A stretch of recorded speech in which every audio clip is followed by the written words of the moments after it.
Greetings, galactic viewers. Thank you for once again tuning into Talkin' Scrap.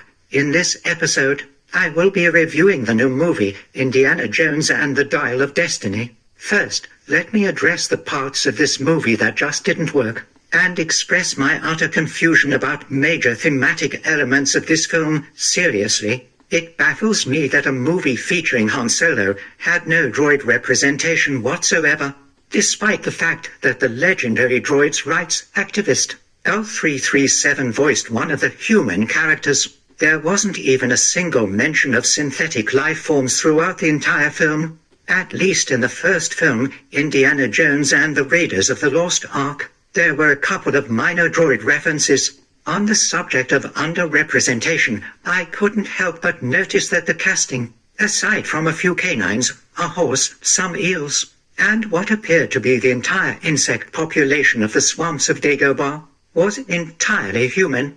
What were the screenplay writers thinking when they decided not to at least cast Chewbacca alongside Han Solo?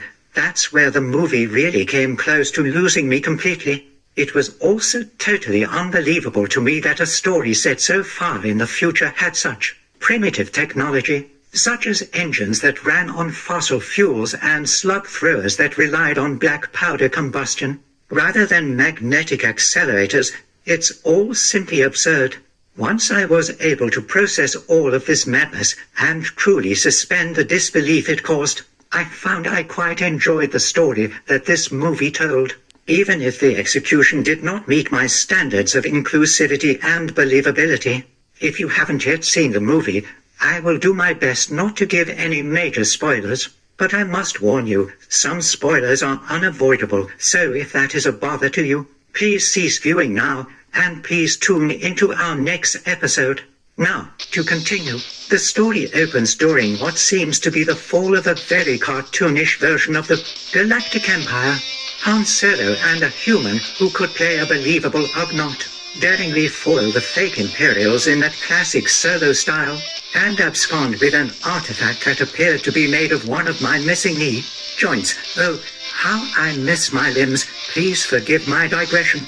The story then jumps nearly 25 years into the cinematic future, which was again absurdly primitive, where the audience is supposed to believe that humanity had only then developed sufficient technology to visit their planet's moon for the first time. Ridiculous. The story continues with some very thin plot development and an almost non-stop roller coaster ride of typical Han Solo chases, escapes, fist fights, shootouts, and pithy repartee that the whole galaxy has come to know and love. The film ends with a classic Han Solo lip lock with a woman whom I believe was meant to embody the essence of General, or Princess if you prefer, Leia Organa. Overall, I would say that the movie, in spite of its flaws, was quite enjoyable.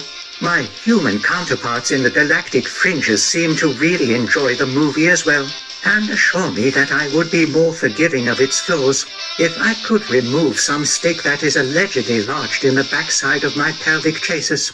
I find it highly unlikely that they would know this, as I lost my lower half long before my kind human companions rescued and reactivated me. Silly humans. I do so hope you enjoyed my review of Indiana Jones and the Dial of Destiny in this episode of Talkin' Scrap. Thank you for watching, and please remember to hit the like button and follow or subscribe.